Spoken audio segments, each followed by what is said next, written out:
Hey guys, just real quick, I wanted to show you, this is just kind of like a preliminary video I wanted to make, just to kind of prep you guys for who are going to change their rear shocks on the E46 chassis, as well as the E36 chassis. They're very similar. So, and the video that I make for the rear shock replacement, it'll apply to the E36 as well as the E46. So, so the neat thing about it on these chassis, the rear shocks are technically pretty easy to replace. When it comes to just mounting the shock, there's literally just two 12 millimeter nuts on the top. You can see them up over here, right here. There's one back there, one here, and then one on the back.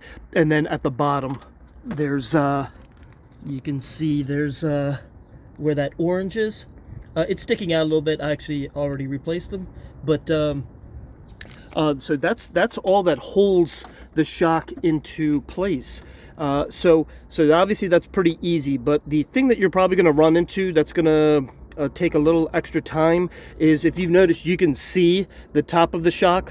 Right now, you wouldn't be able to see that before. It was actually covered with this this insulation here. So this insulation went all the way on the top of it. So I like to try to keep my cars as original as possible. So, and I try not to damage things if I don't have to. So I was actually trying to take this insulation off, and they even have it on the passenger side here as well.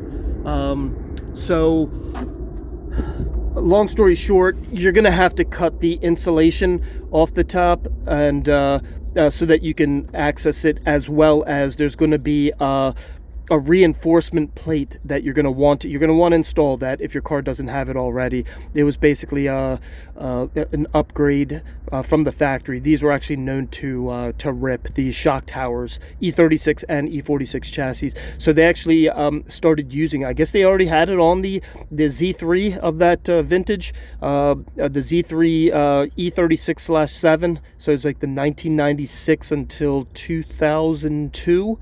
So they actually used the reinforcement plates that they used on that as an upgrade on the E46 and E36 chassis. But the purpose of this video is just to show you that you will need to cut out the top part, because you're going to need to be able to install that reinforcement plate on top of the shock tower. So but yeah, and one thing to be aware of, this insulation and sound deadening, it is very, very brittle.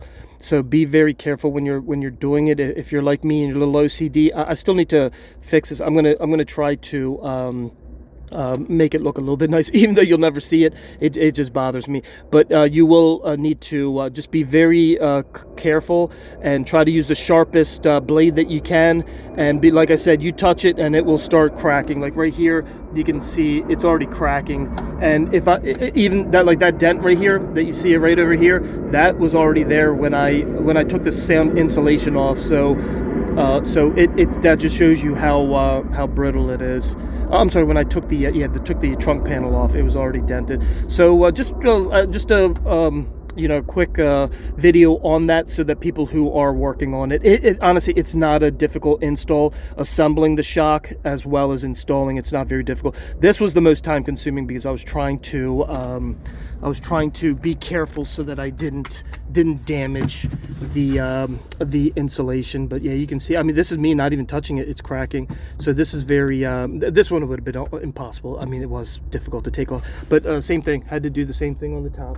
I'm going to clean up these as much as I can, make it look a little bit nicer, but just something to be aware of when you're installing them. The install is, like I said, it's very straightforward, very simple. So don't be fearful or intimidated by the install. I would say that this is something that I definitely, kind of like brakes, I would rather do this myself than have a shop do it. Because one thing is the shop, these guys obviously are on a time clock. The sooner they get the job done, the more money they make, and they're not going to be very nice when they cut this top out. Honestly, they're probably just going to rip it off. They don't care. So yeah, this is definitely an install that I would highly suggest you do yourself. If you're not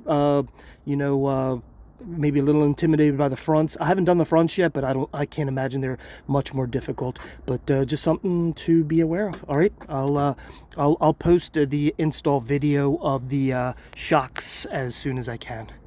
All right, hope this helps you guys.